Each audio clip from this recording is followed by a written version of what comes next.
आगामी विधानसभा चुनाव में भारतीय जनता पार्टी एक बार फिर हैट्रिक लगाए, इसके लिए पूरे दमखम के साथ में और भारतीय जनता पार्टी के कार्यकर्ताओं के जोश और खरोश के साथ में बीजेपी चुनाव के मैदान में एक बार फिर उतरी है। पिछले 10 साल में जिस तरह से इस डबल इंजन की सरकार ने हरियाणा में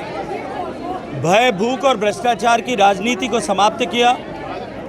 भाई भतीजावाद की राजनीति को समाप्त किया और जिस तरह से हरियाणा को देश के सबसे तेज गति से विकसित होने वाले प्रदेशों की श्रृंखला में लाकर के खड़ा किया है, हरियाणा की जनता एक बार फिर भारतीय जनता पार्टी को लगातार तीसरी बार हैट्रिक लगाने का मौका देने के लिए तैयार है। भिवानी विधानसभा में भी लगातार 3 बार विधायक रह चुके घनश्याम सर्राफ जी पर, जो बहुत ही विनम्र स्वभाव के धनी, सबको साथ लेकर चलने वाले हैं, पार्टी ने उनको अवसर दिया है, एक बार फिर उन पर भरोसा किया है। ये टिकट घनश्याम सर्राफ का नहीं, ये टिकट भारतीय जनता पार्टी के कार्यकर्ताओं के सामूहिक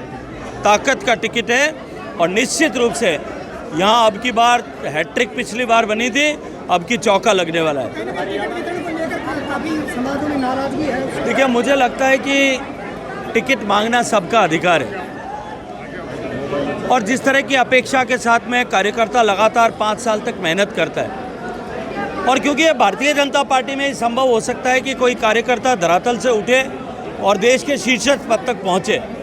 लेकिन कार्यकर्ताओं के मन में इस तरह का भाव आना स्वाभाविक है। लेकिन हम सब एक परिवार के सदस्य हैं, हमारे बर्तन टकराने से आवाज़ आ सकती है लेकिन टूट नहीं सकती। हरियाणा प्रदेश में ऐसे क्या आप कहेंगे पिछले 10 साल में ऐसे कौन से कार्य हैं जो नहीं कर पाए? देखिए, भारतीय जनता पार्टी ने स्वच्छ प्रशासन दिया, शासन दिया, भ्रष्टाचार मुक्त राजनीति करते हुए यहाँ से पर्ची की सरकार को समाप्त कर दिया और राज्य जो है हरियाणा को एक विकसित प्रदेश बनाने की दिशा में आगे कदम बढ़ाए हैं। निश्चित रूप से आने वाले 5 साल में मोदी जी के विजन के अनुरूप देश जब विकसित होने की दिशा में बनाए, उसके विकास का ग्रोथ इंजन हरियाणा बने, इसके लिए अब हरियाणा में बीजेपी की सरकार काम। और ये केंद्रीय नेतृत्व नरेंद्र मोदी जी, अमित शाह जी, जेपी नड्डा जी और हमारे पुराने मुख्यमंत्री मनोहर लाल जी और नायब सैनी और प्रदेश अध्यक्ष भवनलाल जी भटोली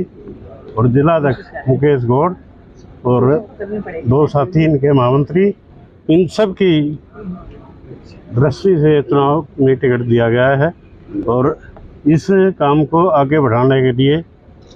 4थी बार हम अवश्य जीतेंगे, इसका आशीर्वाद मैंने प्राप्त किया। भिवानी की बात है, क्या समस्या देखने को मिलती है, जो कितनी समस्या दूर हो पाई है, कितनी अभी बाकी है? 80% समस्याएं दूर हो चुकी हैं, 20% जो समस्याएं हैं उस पर अध्ययन करके उसको शीघ्र से शीघ्र पूरा करवाने का काम करेंगे। तो विकास की योजनाएं हैं वे मेन तो एक IIT IIM के लिए आग्रह करेंगे। दूसरा, जो हमारे कॉलेज लाइफ है उसको और अच्छी तरह इन लिखा है और जो अपने स्तर में सुधार करता है, निश्चित रूप से उसको नौकरी का भी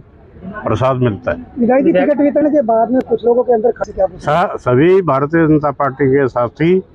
मेरे साथ रहेंगे, मैं उनके साथ रहूँगा। जो भी समस्या कभी आई है उसको दूर करने का काम हम सब लोग मिलके करेंगे। कार्यालय का भी उद्घाटन क्या कहना है?